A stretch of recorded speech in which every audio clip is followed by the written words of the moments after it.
Bandit Trio are second boss encounter in Salvation Pass, second wing of first raid.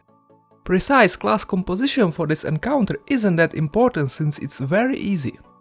2 PS warriors and 1 or 2 druids are always nice choice. Also 1 thief can be quite handy here. Rest can be any classes.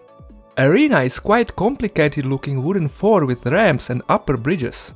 Unlike other encounters, you have to kill 3 easy bosses in a row and deal with extensive side mechanics. Main mechanic is held of cage with prisoner in the middle. If gets hit and destroyed, encounter will fail. Except saboteurs can be all mobs aggro with just by small damage, so it's important to hit them and make them focus you instead of cage. First side mechanic what you have to deal with are snipers. Since they are spread around 4, groups usually split at the beginning and kill them as fast as possible. They will respawn few minutes later. Lots of minor bandits will spawn over time and run into 4 through open gates. Clear as much of them as you can between bosses. During fight will also spawn 6 saboteurs going towards cage and plant bombs. They are in stealth, so you will need someone with Nuhawk stealth detection mastery. You can kill them on the way, but it's almost waste of time. Much better is let them reach cage and interrupt planting with CCs. Since they will plant only once, you can just leave them there. Another benefit is that saboteurs will throw bombs on players who can throw them on ads around for some extra damage. Make sure you don't throw it on cage, it also damages it. Between first and second boss and then after about every minute will spawn waves of bombardiers. They will build mortars what can be pretty annoying. 3 waves in a row will build next to outside launching pad.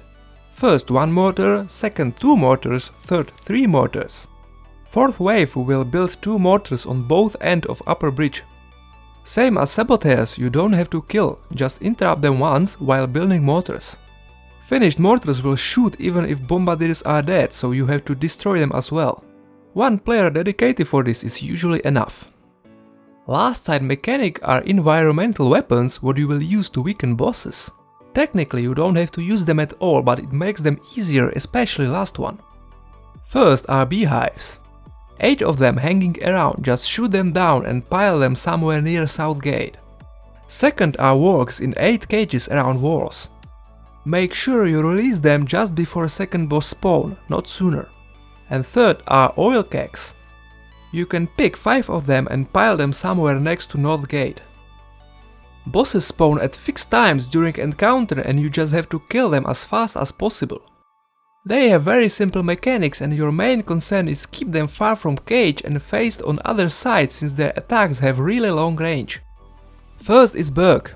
Spawns at south gate and uses quite weak and slow knockdown cone in front. He is allergic to bees, so don't forget to keep on them bee debuff by throwing beehives on him over time. You will deal extra damage. Second is Zane. He spawns at west gate and uses 3 fast shotgun attacks in a row. Last hit deal most damage. Since he often teleports to furthest person, it's important to stack in one place. He hates wargs, so don't forget to release some from cages. Last is Narella. She uses flag shot what makes burning AoEs on the ground and dangerous flamethrower burst.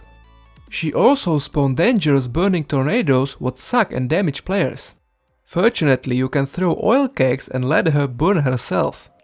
Same as beehives, don't throw them all at once, wait till previous one burn out. That's all I had for today, so if you enjoyed, don't forget to subscribe or leave a comment and stay tuned for next time.